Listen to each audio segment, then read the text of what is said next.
Salam sejahtera, haleluya.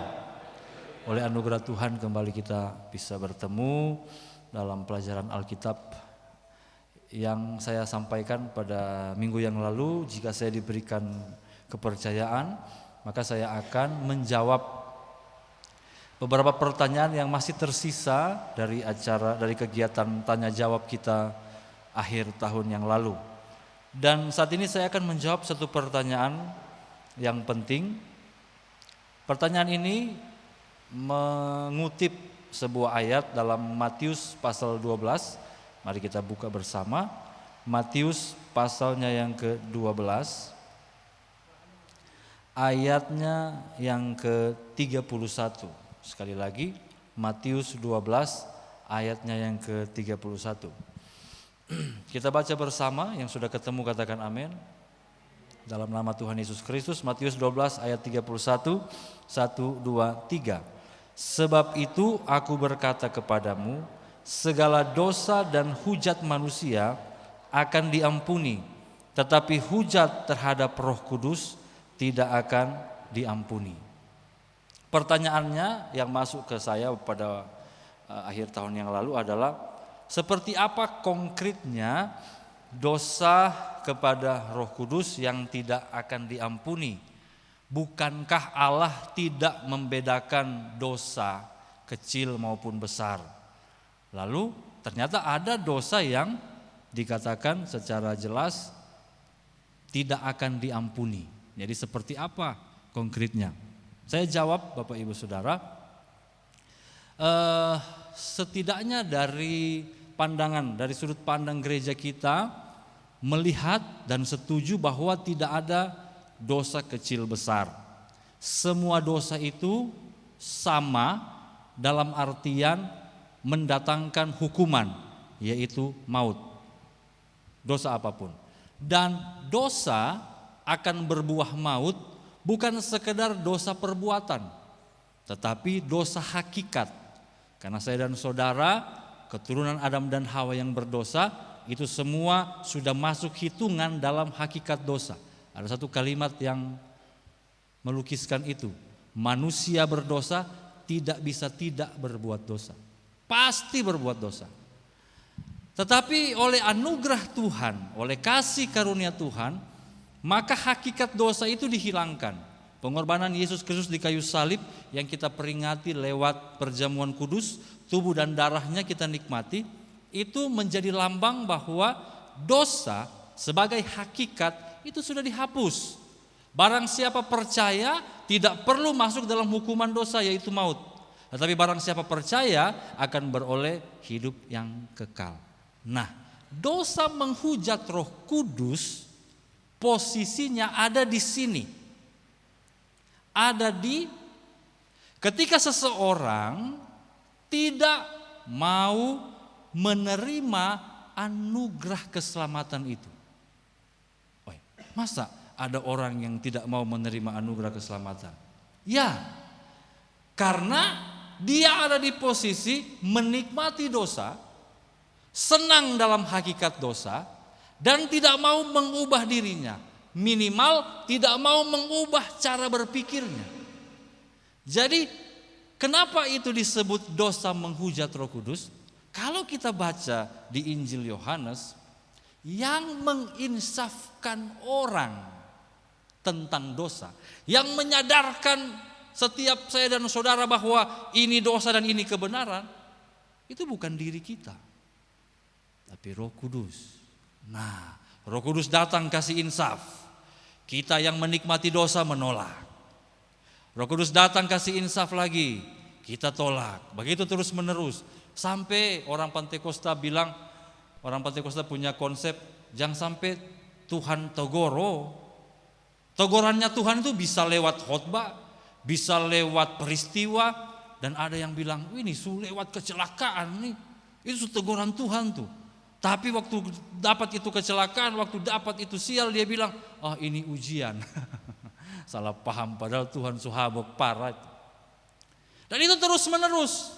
Sehingga suara Roh Kudus yang diacuhkan terus menerus, itulah yang disebut dengan menghujat Roh Kudus. Setidaknya dari perspektif gereja kita. Coba misalnya, beta kasih contoh. Ada bapak togor anak, stop sudah itu handphone. Biasa begitu tuh di rumah. Wajah-wajah yang menggambarkan pengalaman sehari-hari. Stop sudah. Papa nih main terus Mobile Legend. 1, main terus. 2, 3. Kalau dia bapak tersinggung dia bilang, lu son anggap beta le. Itu kan seperti lu so hina beta. Nah kira-kira gambarannya seperti itu. Roh Kudus membukakan terang, membukakan jalan dengan berbagai macam cara dan momen. Tapi dengan sadar ditolak oleh manusia itu. Itulah yang disebut dengan menghujat Roh Kudus. Nah ini diperkuat, tafsir ini diperkuat dengan konteks. Coba kita lihat.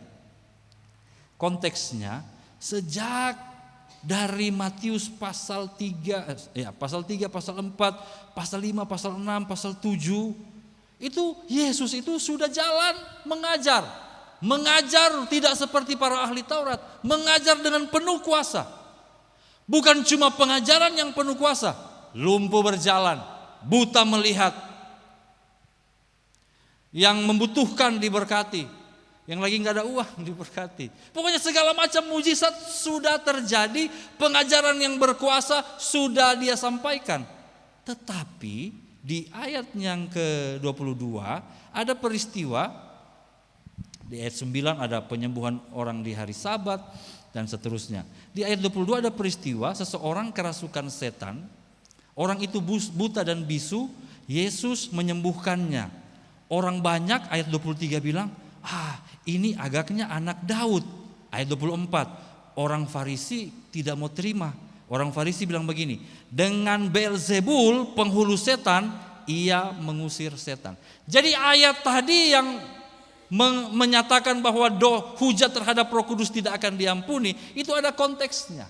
Ada konteks di mana karya Yesus yang sudah terang benderang itu anak Allah, pengajarannya yang berkuasa sudah tidak bisa dibantah, mujizatnya yang luar biasa sudah tidak bisa dibantah, tapi ini orang Farisi ini tetap tidak mau percaya. Dan dia Yesus bilang, ya sudahlah, hujat terhadap manusia itu akan diampuni. Dosa dan hujat manusia akan diampuni, tetapi hujat terhadap Roh Kudus tidak akan diampuni. Merujuk pada besompong keras kepala. Sudah lihat ini karya Tuhan, sudah lihat ini Mesias, tapi tidak mau percaya. Nah, pelajaran bagi Bapak Ibu, saya dan saudara. Kalau Tuhan togor, jangan sampai ketong tipis-tipis menghujat Roh Kudus. Hujat Roh Kudus itu bukan mengejek orang yang lagi bahasa roh. Orang bahasa roh kita bilang, itu kenapa tuh? Itu bukan hujat Roh Kudus. Itu tidak mengerti saja. Hujat Roh Kudus itu bukan lempar gereja atau bakar gereja, belum. Itu mereka belum mengerti. Tapi hujat Roh Kudus adalah orang yang sudah paham, sudah lihat, ahli tahu. Orang Farisi ini ahli kitab, belum tahu firman Allah perjanjian lama, tapi mengeraskan hati, tidak mau percaya. Nah, itu akan terjadi bagi orang-orang yang terus menolak karya Roh Kudus sampai mati. Kepada mereka tidak ada pengampunan. Sampai di sini bisa dipahami, Bapak Ibu? Ada yang mau bertanya untuk poin ini? Silakan. Kelas sekolah kitab. Tidak ada, aman. Puji Tuhan. Baik, saya pindah satu lagi. Silakan. Oh, ada pertanyaan. Bisa dengan mic supaya, karena ini ada rekaman, mungkin langsung aja sih.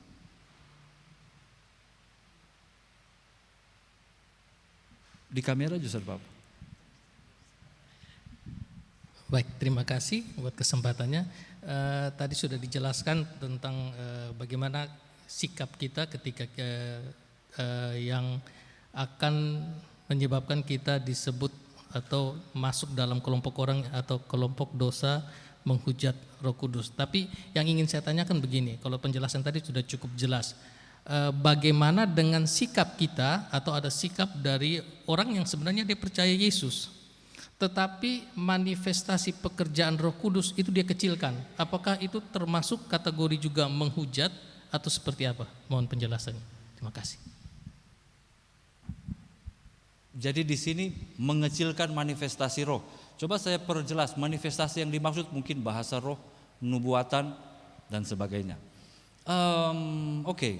Jika itu dengan tegas menolak karya Roh Kudus bahwa tidak ada nubuatan, tidak ada bla bla bla.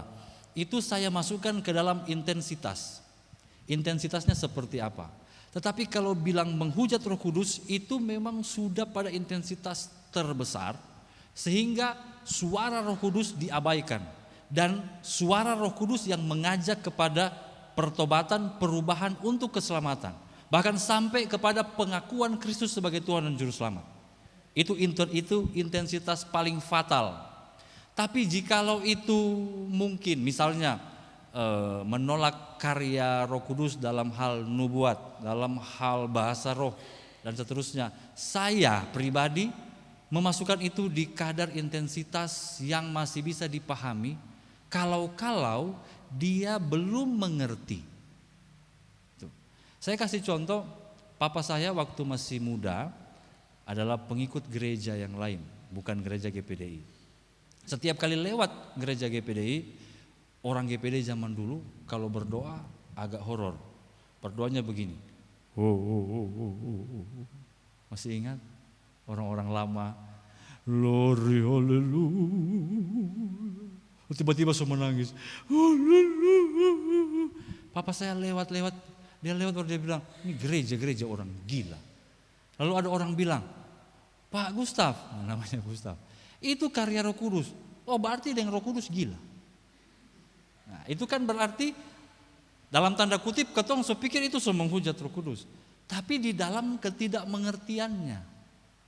Lalu dia bilang ke saya, ketika Tuhan memproses hidupnya, dia jadi orang Pentakosta, dia ikut sama-sama gila. Haleluya. Dan sampai umur menjelang meninggal, dia berdoa begitu. Susama dengan orang yang dia hina. Jadi ini saya masukkan ke dalam intensitas, menurut saya, intensitas yang belum mengerti. Jadi tidak sampai kepada menghujat yang disampaikan oleh ayat ini, menolak sama sekali sehingga mempengaruhi keselamatan. Seperti itu. Misalnya, saya ambil contoh moral. Kita ambil moral ya. Di hukum Taurat itu ada gambaran moral 10 hukum. Itu bukan hukum Taurat yang sudah dibatalkan. Itu kan berlaku universal. Jangan membunuh misalnya. Tapi kemudian orang tersebut dengan nafsu membunuhnya membunuh. Padahal Roh Kudus mengingatkan, hukum sudah mengingatkan, budaya sudah mengingatkan, tetap membunuh. Nah dosa itu tertanggung dan mendatangkan maut. Jika dia tidak menyesali dan bertobat, tetap menganggap bahwa pembunuhan ini adalah, dia menjustifikasi itu sebagai perbuatan yang tidak salah, tidak ada pertobatan sama sekali, ya dia akan mati dengan tanda kutip menghujat Roh Kudus karena tidak pernah bertobat dari pembunuhan itu. Bisa dipahami Pak Eldi? Baik. Ada lagi yang lain? Kok Erik so siap deh mic wireless di situ? Oke, tidak ada, kita lanjut ke poin berikut. Ada pertanyaan begini. Nah ini saya pilih untuk saya jelaskan karena menarik. Mengapa masa Yesus sebelum memulai pekerjaannya, kan dia memulai pekerjaannya umur 30, tidak banyak diceritakan. Kecuali saat berumur 12 tahun ketika ada di bait Allah, di Lukas pasal 2 ayat 41 dan seterusnya. Lalu langsung ke umur 30 ketika dia mau dibaptis dan memulai pelayanannya, 3,5 tahun lalu dia meninggal. Pertanyaannya, di mana dan bagaimana kehidupan Yesus sebelum umur 30 tahun? Apakah Yesus mengikuti pendidikan formal lainnya? Saya lupa apakah ini sudah pernah dibahas, tapi saya ingin menegaskan satu hal. Saya juga baca-baca beberapa sumber. Ternyata begini, untuk masalah pendidikan anak di Israel pada masa Yesus dan sebelumnya, ini menarik supaya kita punya persepsi yang baru soal pendidikan anak. Itu dipercayakan sepenuh dan seutuhnya kepada ayah. Dengan asumsi umur 12 tahun Yusuf masih hidup. Dan Kalau Yesus punya adik-adik, karena Maria tidak menikah lagi setelah Yusuf meninggal, ada kemungkinan Yusuf masih hidup beberapa tahun setelah dia berumur 12. Jadi kalau ditanya bagaimana kehidupan Yesus sebelum umur 12 tahun, selepas umur 12, dia ada di bawah didikan ayahnya. Dan ini sangat terkait dengan perintah Taurat yang berkata kepada semua bapak-bapak, hai ayah, didiklah anak-anakmu dalam hikmat, dalam kebenaran. Nah, kenapa saya angkat ini pertanyaan ini? Pertanyaan ini sebenarnya jawabannya sederhana. Dia mengikuti pendidikan dari ayahnya. Selepas itu memang ada beberapa tingkatan dalam tanda kutip sekolah orang Yahudi, sekolah komunitas. Tapi dari sumber yang saya baca, sekolah-sekolah komunitas itu tidak dianggap penting. Ini anak dong mau pergi sekolah atau sonde, tidak dianggap penting. Karena pendidikan yang paling utama di rumah. Nah, jadi pertanyaannya sederhana, bisa saya jawab dengan gampang, tapi saya mau tarik ke hal yang lebih penting. Ternyata menurut Alkitab, anakmu dididik oleh dirimu sendiri, khususnya oleh ayah. Nah, iblis tahu ini, rahasia ini. Karena pendidikan dari seorang ayah itu akan tertancap begitu dalam. Ada peribahasa, kalau papa kera, mama lembu, anak rusa. Nah, tidak tahu? Papa keras, mama lembut, anak rusak. Satu generasi bisa hancur oleh ketidakkompakan orang tua mendidik anak. Dan Alkitab sudah menawarkan konsep yang sangat tegas. Tanggung jawab, ini dari perjanjian lama ya. Tanggung jawab pendidikan anak ada di orang tua. Lalu dunia tahu rahasia ini dan dia putar. Oh, bapak-bapak itu sibuk. Mama-mama itu ada di pengurusan. Anak itu taruh di sekolah, biar sekolah yang didik. Dan akhirnya kita carilah sekolah mana ya yang dia punya pendidikan rohani paling bagus. Sekolah mana ya yang bisa membawa anak kepada iman yang tulus, yang murni. Lalu kita percayakan kepada sekolah. Kita lupa bahwa kekristenan penuh dengan tafsiran. Lalu kemudian mereka mulai mendengar di sekolah diajarkan A, sampai di sekolah minggu C, di rumah dilihat bapak pengkalakuan F, dilihat mama pengkalakuan X, maka ini anak pusing sudah, tahu mau yang mana.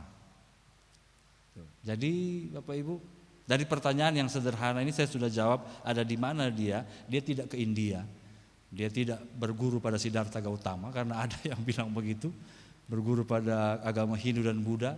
Dia tidak kuliah di Amerika, benar. Dia ada di rumah, membantu orang tua, tapi dididik oleh orang tuanya. Marilah Bapak Ibu kita mengambil peran penting ini. Siapa yang akan mendidik anak-anak kita? Kita yang tanamkan nilai di dalamnya.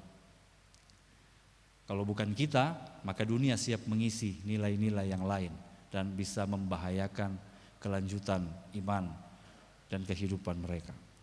Ada pertanyaan untuk poin ini, Bapak Ibu? Tidak ada? Aman? Baik, yang terakhir.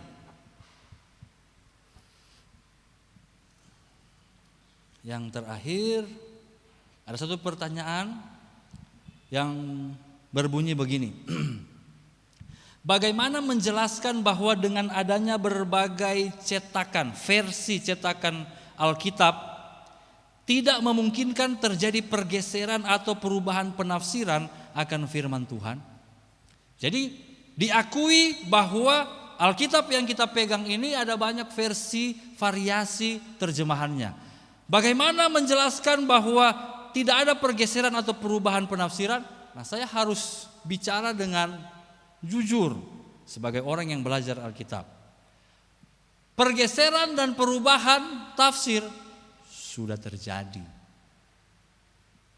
Tidak ada kesamaan suara, soal tafsiran. Lihat aja baptisan. Ada yang selam, ada yang percik, ada yang mau bikin gaya baru, salto, I don't know, mungkin. Tentang perceraian, ada yang boleh, ada yang tidak boleh, ada yang pakai nomer, sudua, yang ketiga son boleh le. Jadi itu sudah terjadi. Nah, sekarang yang harus kita lakukan adalah bukan masalah tafsirannya,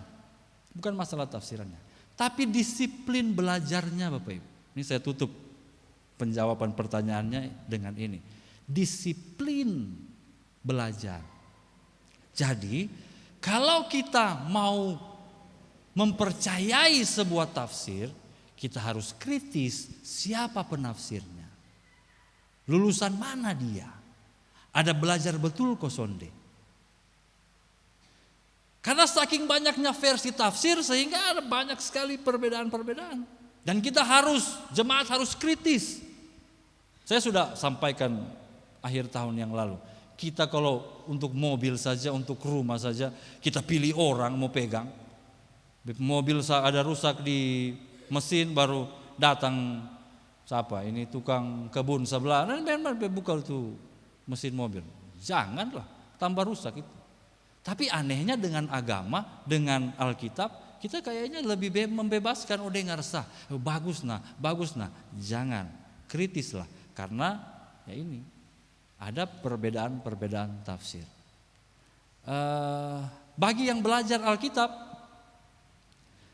ini ada anak-anak sekolah Alkitab, anak-anak STT, disiplin soal hermeneutika. Jangan karang-karang di atas karang. Baca satu ayat mulai menghayal ini, berarti begini, itu sorga itu begini. Jangan menghayal di atas hayalan. Tertib, hermeneutika harus tertib. Yang kedua, walaupun susah, mungkin ada juga Bapak Ibu yang mau belajar, boleh. Walaupun susah, pelajari bahasa asli Alkitab. Di dalam bahasa asli itu ada moodnya, ada sintaks, ada tenses. Kemudian Anda akan paham, ini ayat bermaksud ini. Jangan sembarang. Jadi ada ahlinya, dan di sekolah Alkitab Kalvari saya rasa kita akan mencetak ahli-ahli belajar Alkitab. Apalagi sudah ada STT Kalvari. Amin. Ya, kira-kira demikian. Ada pertanyaan untuk hal ini? Soal perbedaan tafsir. Saya masih menyisakan ada 2 yang bisa dibahas minggu depan kalau saya masih dikasih kesempatan. Oke, tidak ada? Baik, mari kita akan berdoa.